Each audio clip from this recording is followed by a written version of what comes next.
my fellow modelers.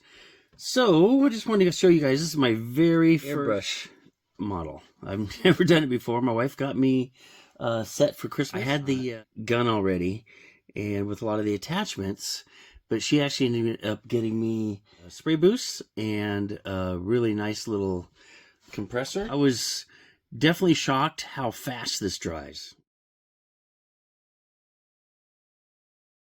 compared to a spray can, which was what I'm really used to. And I was also able to spray right inside. I didn't have to worry in too cold, which was awesome. The paint dried so much faster.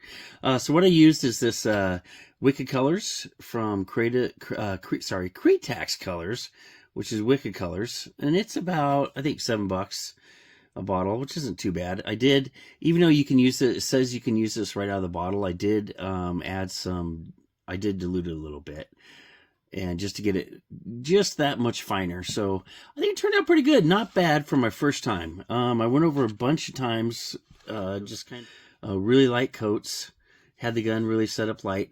I did get a little spot here, a little one there, and another, I think there's another one on here.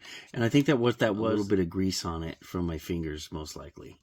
And so I'll probably be stripping this one just because I'm not totally happy with it, but you know, I'm not sure yet because some of this may just be easy to hide.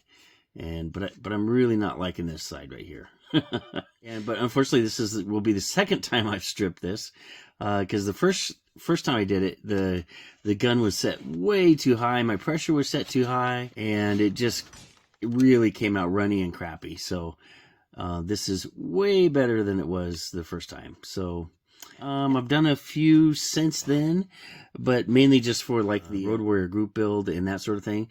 So it was really easy to use them. What I learned right away is you better clean that darn gun really well, because that little tip is going to clog up so easily.